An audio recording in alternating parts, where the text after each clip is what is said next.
Tenemos hambre de Cristo. Capítulo 3. Respondiendo al llamado de la aflicción. Así como Ruth nos enseña a compartir el gozo del Señor, el profeta Samuel nos enseña a compartir el pesar de Dios. ¿Qué tiene que ver la aflicción en nuestro corazón con el tener hambre de Cristo? Si de veras hemos de estar hambrientos de Él, tenemos que conocer su corazón y atacar los pecados que lo quebrantan. Eso no siempre es fácil, pero estoy convencido de que el único modo de experimentar la plenitud del gozo en Cristo es compartir también su pesar.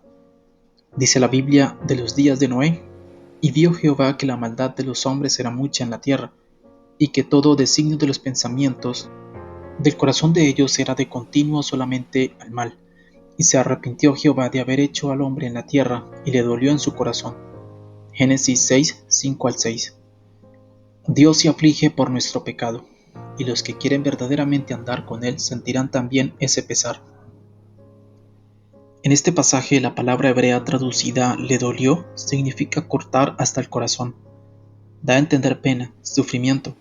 La maldad de la humanidad apenó profundamente a Dios y le ocasionó sufrimiento en su corazón. Isaías dijo respecto a Cristo: varón de dolores, experimentado en quebranto. Ciertamente llevó Él nuestras enfermedades y sufrió nuestros dolores. Isaías 53, 3 al 4. Cristo mismo entró en el sufrimiento y el dolor del Padre Celestial, es decir, en el pesar ocasionado por el pecado de la humanidad. Esa aflicción está presente en la vida de muchos hombres a través de la Biblia. El rey David descubrió la gloria del gozo en Jehová su Dios, pero el gozo de David nació de su gran pesar por las transgresiones que el pueblo del Señor cometía. Dice: veía a los prevaricadores y me disgustaba, porque no guardaban tus palabras. Salmo 119, 158. No odio, oh Jehová, a los que te aborrecen, y me enardezco contra tus enemigos. Salmo 139, 21. David aborrecía lo que Dios aborrecía y sentía dolor por las cosas que le dolían a Dios. El profeta Amós compartió el dolor de Dios por un pueblo descarriado que holgazaneaba en la comodidad, haciendo caso omiso de la inminente hora de juicio. Clamó contra los reposados en Sión, que no se afligen por el quebrantamiento de José. Amós 6, 1 y 6. Esas personas tocaban la música más placentera y bebían el vino del egoísmo, pero no se dolían por la ruina que había a su alrededor. Amós 6, 1 al 6. La palabra que usa Amós para describir la falta de pesar que había en ellos es repugnar. En realidad les estaba diciendo: el pecado y la ruina que hay en el pueblo de Dios no les repugna ni les asquea, porque ustedes se han vuelto ciegos por el pecado y por la vida fácil que llevan. A Nehemías le causó pesar ver el mal que se había infiltrado en la casa de Dios. Un sacerdocio descuidado había hecho de la casa del Señor un lugar de graves concesiones, y solo Nehemías comprendía lo profundo de la iniquidad y las espantosas consecuencias que traería al pueblo. Nehemías 13, 1 al 9. Durante ese tiempo, el sumo sacerdote Eliasib, su nombre en hebreo sugiere la idea de unidad mediante la componenda, había establecido en el templo una residencia para Tobías, príncipe amonita. La ley prohibía que los amonitas pusieran los pies en el templo, pero Eliasib le permitió a Tobías, nombre que significa prosperidad, placer, buena vida, vivir allí. El sumo sacerdote hizo de la casa de Dios una morada para un pagano, de manera que ahora el ministerio corrupto se había aliado con el paganismo. El sacerdote Eliasib, siendo jefe de la cámara de la casa de nuestro Dios, había emparentado con Tobías. Nehemías 13:4. El pueblo de Dios anhelaba prosperidad y bienestar, y Tobías estaba más que dispuesto a enseñarles el sendero de la idolatría. Nehemías percibió el mal que un sacerdocio condescendiente con el pecado apoyaba. Pedí permiso al rey para volver a Jerusalén, y entonces supe del mal que había hecho Eliasib por consideración a Tobías, haciendo para él una cámara en los atrios de la casa de Dios, y me dolió en gran manera. Y arrojé todos los muebles de la casa de Tobías fuera de la cámara, y dije que limpiasen las cámaras, e hice volver allí los utensilios de la casa de Dios. Nehemías 13, 6 al 9. Nehemías no estaba actuando impulsivamente, ni por una tradición legalista. Más bien miraba las cosas con los ojos de Dios, se sentía en la misma forma en que se sentía Dios, discerniendo la maldad en ese mortífero crecimiento de la transigencia en la casa de Dios. Si hoy día hubiera más ministros que discernieran los peligros de la diversión carnal y la codicia de lo material, se dolerían de esas cosas como lo hizo Nehemías, y las suprimirían de su iglesia. Oh Señor, danos una congregación de predicadores y feligreses que sientan asco por el pecado y que estén dispuestos a asumir una postura firme frente a él. Danos gente con suficiente discernimiento como para ver la profundidad y el horror de esa actitud de transigencia que se ha metido en la casa de Dios. En el Nuevo Testamento, Pablo se afligió también por el descarrío del pueblo de Dios, por eso advierte: por ahí andan muchos, de los cuales os dije muchas veces, y aún ahora lo digo llorando, que son enemigos de la cruz de Cristo, el fin de los cuales será perdición, cuyo Dios es el vientre, y cuya gloria es su vergüenza, que solo piensan en lo terrenal. Filipenses 3, 18 al 19. El sentido del término griego que aquí se traduce llorando es el de lamentarse en voz alta cuando uno tiene destrozado el corazón.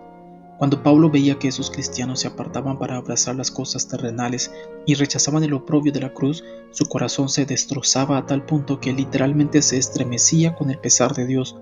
No se trataba de una tristeza silenciosa ni de un suspiro de resignación.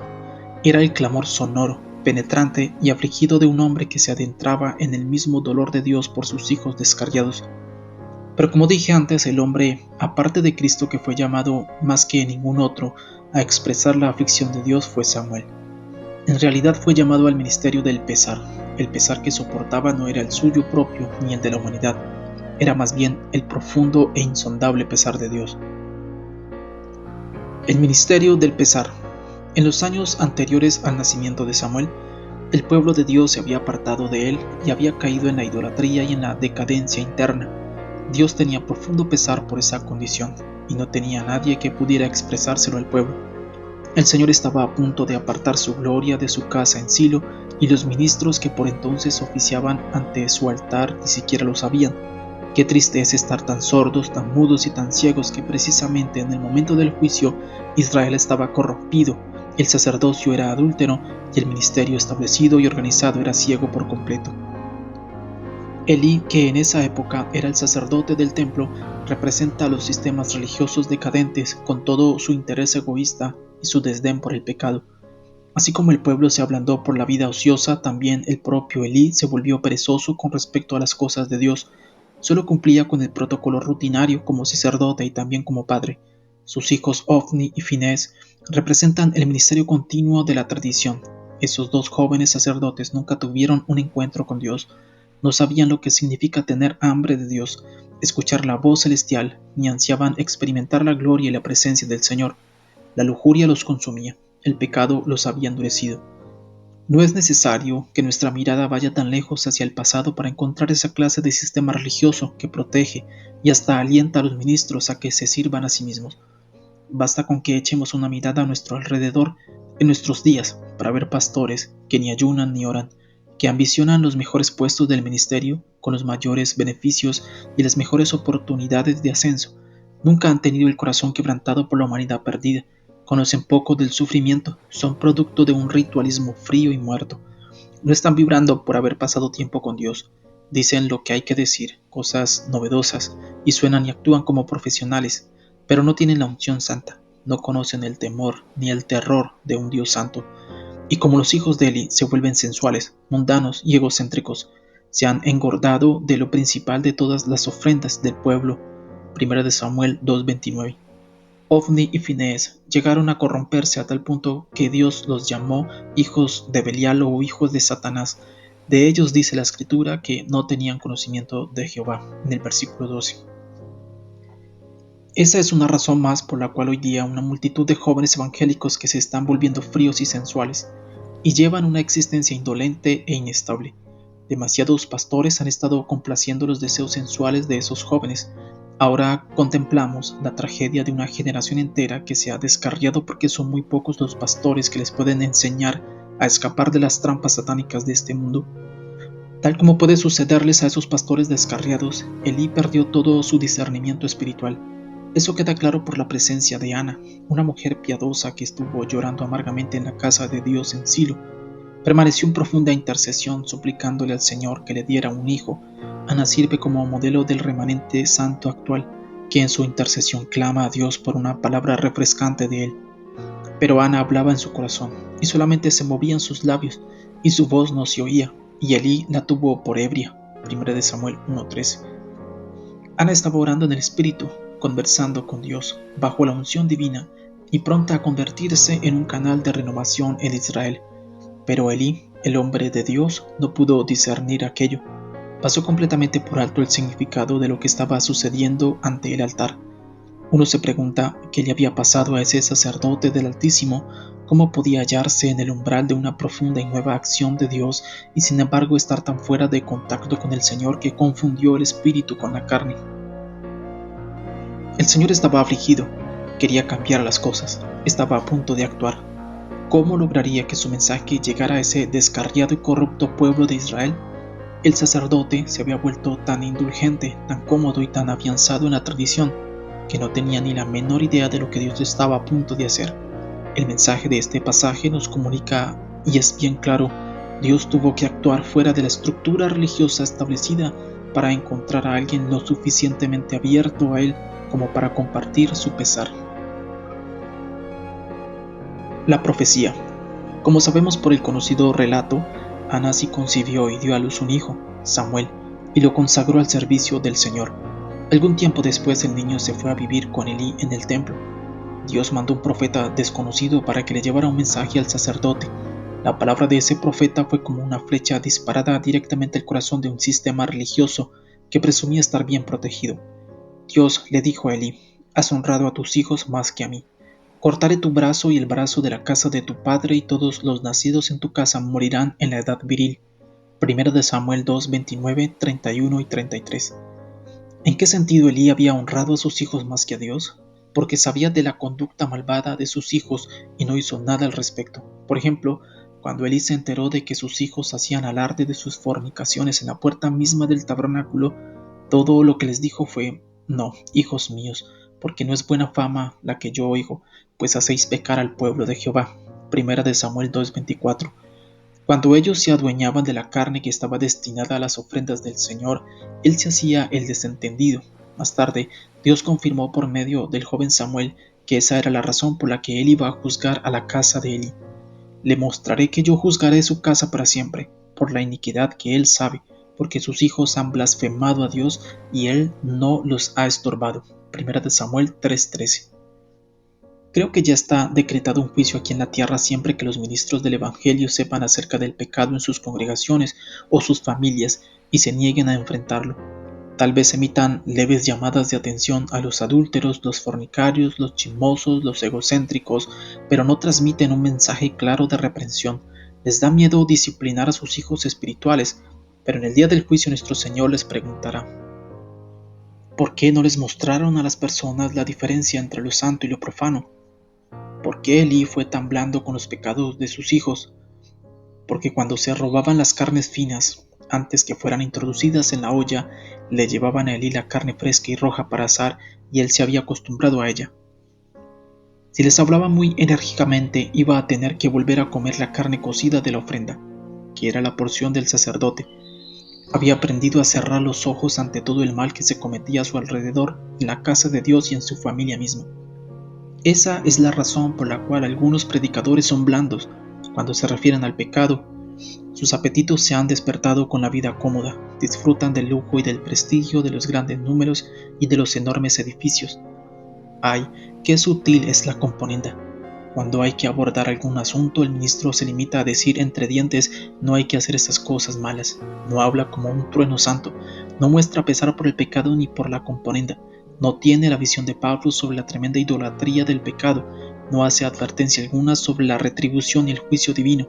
Parece decir: después de todo, tal vez las personas se sientan ofendidas, dejen de venir y de pagar las cuentas. Se pudiera poner en peligro el crecimiento de la iglesia. He predicado en algunas iglesias así, y es una experiencia desgarradora. Como Elí, el pastor generalmente ama a Dios. No es un hombre malo, pero sí es un hombre timorato. Le da miedo al movimiento del Espíritu Santo, le da miedo ofender a las personas. De palabra alaba la santidad, pero teme tratar con el pecado demasiado ásperamente. Su iglesia está plagada de divorcios, algunas personas tienen romances secretos, los jóvenes están oprimidos por hábitos malignos. He hablado desde los púlpitos de algunos de esos hermanos, haciendo un llamado al arrepentimiento, proclamando que Dios exige santidad y advirtiendo que Él juzga el pecado. Los que han estado haciéndole concesiones al pecado corren hacia el frente llorando, confesando, buscando quedar limpios, pero cuando miro al pastor, veo que está preocupado de que el culto se pueda salir de su control.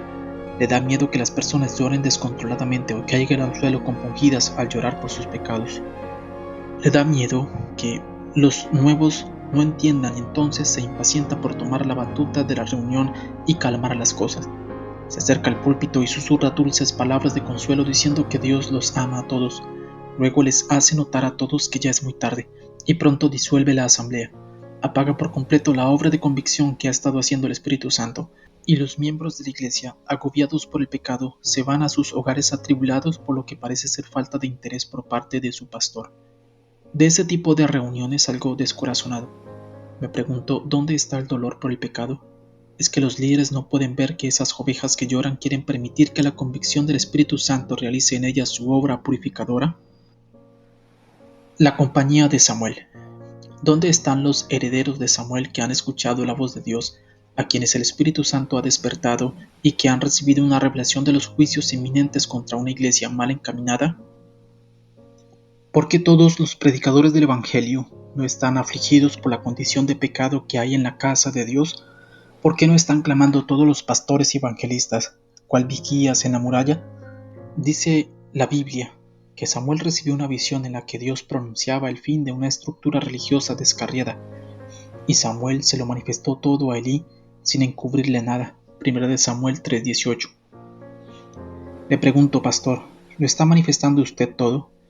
¿Está reteniendo algo, encubriendo la verdad por temor a ofender a su gente?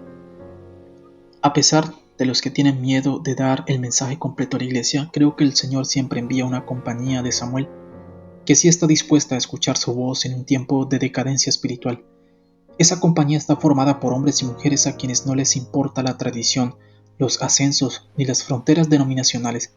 Representan a los pastores y laicos que tienen oídos para oír la voz de Dios y saben qué es lo que a Él le duele. Sin duda, el mensaje de la compañía de Samuel no es un mensaje agradable. Samuel temía descubrir la visión a Elí. Versículo 15. Aquella visión era abrumadora, pero Samuel no podía hacer otra cosa que contársela a aquel sobre el cual vendría el castigo. Dios ya no iba a seguir aguantando una forma de piedad que no tenía el poder de la santidad. Sí, Dios estaba a punto de retirar su presencia de Silo, pero también estaba a punto de realizar algo nuevo y glorioso en Israel. Dijo Dios: y yo me suscitaré a un sacerdote fiel que haga conforme a mi corazón y a mi alma, y yo le edificaré casa firme, y andará delante de mí, ungido todos los días. 1 Samuel 2:35. Este versículo describe la compañía de Samuel, es decir, los creyentes y ministros que comparten el corazón mismo de Dios. Ellos conocen la mente del Señor y su voluntad, y caminan con temor y santidad en su presencia. La compañía de Samuel es gente de oración. Fue mientras Samuel estaba orando que Dios les reveló las temibles cosas que se avecinaban. Como están en contacto con Dios, conocen su aflicción y la comparten. En estos últimos días, Dios está hablando a los que se mantienen cerca de Él.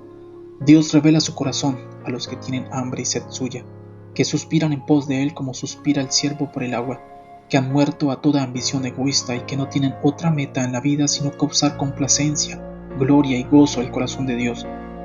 Esto lo digo con toda resolución. Dios no va a escoger a una denominación para transmitir su palabra a esta última generación. No va a convocar un comité para que escuche su voz y eche a andar la cosecha final del remanente. Más bien, cuando los ángeles del Apocalipsis salgan a abatir la tierra, muchas denominaciones y dirigentes religiosos estarán esforzándose en proteger sus intereses y en fortalecer su autoridad, redactando reglamentos y tomando resoluciones. Pero la compañía de Samuel se encontrará en el aposento secreto de la oración, buscando la voluntad de su Señor y tomando parte en su aflicción por el pecado. Samuel, el hombre que Dios levantó para que sirviera como juez y profeta entre los israelitas, soportó la aflicción de Dios por su pueblo hasta el mismo final de su ministerio. Dice la Biblia que en cierto momento Israel codició tener un rey para que los juzgara como todas las naciones. Ante esto Samuel cayó de rodillas, sumamente disgustado. Dios le dirigió estas tristes palabras: Oye la voz del pueblo en todo lo que te digan, porque no te han desechado a ti, sino a mí me han desechado, para que no reine sobre ellos. 1 de Samuel 8:7. Samuel llegó donde el pueblo estaba y le advirtió de todas las penurias que pasaría bajo el gobierno de un rey, de cómo éste iba a reclutar a sus hijos, a apropiarse de sus tierras y productos, pero el pueblo insistió en que eso era lo que quería. Dales un rey, dijo el Señor. La historia de Israel cambió una vez más, y una vez más quebrantaron el corazón de Dios.